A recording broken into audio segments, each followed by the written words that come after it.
Hi, Year 5, it's Mr. Hawkins here again. We're going to be carrying on our work with perimeter today, and we're going to be looking at finding the perimeter of compound shapes. I will explain to you and show you what compound shapes are later in this video clip, but before we do that, I just want you to try and remember some of the things we were learning about yesterday. So there's a couple of questions there just to activate your learning this morning.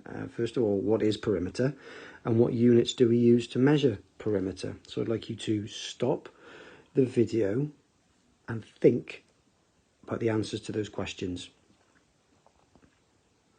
Okay, so what is perimeter? Well, yesterday we found out that perimeter is the total distance around the outside of a shape, and you will recognise this example that I'm just working on now as one of the questions that you hopefully had a go at yesterday. So that's what we need to find out. We need to find out the total distance around the outside. What units do we use to measure perimeter? Well, in this instance, we're using centimetres, but it could be millimetres, it could be metres, it could be kilometres, it could be whatever units you're using. All right, so I asked you to have a go at this question yesterday, and I'm hoping that you used your place value to help you to answer this question really, really quickly. We know that each side is 18 centimetres long, so you could have done repeated addition. You could have done 18 centimetres plus 18 centimetres and so on and so forth, but I'm hoping you got there a lot quicker than that and used this method. So if we look and see how many sides we have here, we have 1, 2, 3, 4, 5, 6, 7, 8, 9, 10. So we've got 10 sides. We know that they're 18 centimetres long. So I'm hoping that you did something like this, 18 centimetres multiplied by 10. And if we do that, then we know that what we then need to do is we need to move both of our digits just one place along. And if we do that, our answer is 180 centimetres. So we move the 1 and the 8 into the next column. The 1 goes into the hundreds column, the 8 goes into the 10, and then we have a placeholder in our ones column. Okay, so here we have a compound shape. Now, why is it called a compound shape? Well, it's called a compound shape because you can split the shape that we have here into two separate shapes. So I'll just show you what I mean there. We could draw a dotted line down here. All right, and then you can see there we have two shapes. And equally, you could draw another dotted line along here, and you'd have another shape there as well. All right, so it's basically a compound shape is two shapes put together. All right, so that's all we need to know. Now, just get rid of that. What we really need to do today is we need to use the clues that have been given to us. All right, the clues that we've been given are the measurements that we can see going around the outside, but we don't know this side here, and we don't know the length of this side here. So that's what we need to find out, those two question marks. So the really important thing to do is look at those clues really, really carefully. So we're going to have a go at trying to find the length of this side first. Okay, so the two numbers that you're really, really interested in, all right, are going to be 3 centimetres here and the 8 centimetres here. All right, and the reason why you're doing that is because you're trying to find out this horizontal distance here. All right, okay, the horizontal one. So look at the two horizontal measurements that you've been given.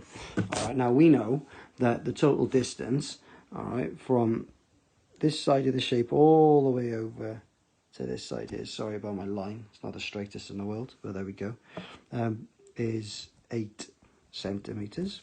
All right, and we know the distance from here to here is 3 centimetres. All right, so I'm using the clues that the question is giving me. All right, and I think once you start to think of it in these terms, that it should then become quite clear what we need to do.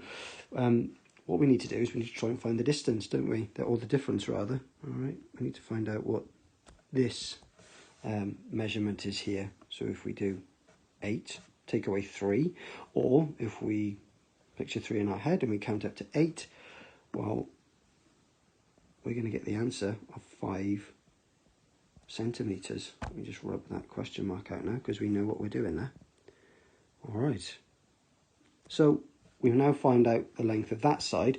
We now need to have a look at our other question mark, our other mystery distance there. So in exactly the same way, we're going to now look at the two vertical measurements that we've got, because we know from here to here is 7 centimeters, and from here to here is 4 centimeters. All right, and this is a vertical measurement. Okay, so if we think, all right, we know that this distance here is 4 centimeters. Okay, let's hold that over here. And we know that the total distance from here to here is 7 centimeters, as I've just said. We then need to think, okay, well, how many more centimeters do we need to add to this 4 to make 7? And that will give us this value down here, our question mark. All right, so quite simply, we can count up from 4 to 7. That's really easy. And our question mark, our mystery distance there is 3 centimeters. Okay, now once we've done that, we can then find out the, let's get rid of all this lot. Once we've done that, we can then find out the perimeter. All right, because we know that this is 7 centimeters, this is 8 centimeters, oops, this is 4 centimeters, this is 5 centimeters, this is 3 centimeters, and this is 3 centimeters.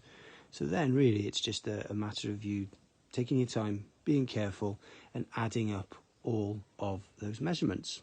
Okay, I think these problems I think they're really good fun. I really enjoy doing them. All right, the thing that I really want you to make sure you're really careful with was when you're looking to find a horizontal missing measurement, you look at the two horizontal measurements that are there, and they'll be there for your clues. And likewise, if you're looking for something that is vertical, all right, yeah, use those clues that they've given you, and if you do that, you should be on the right track.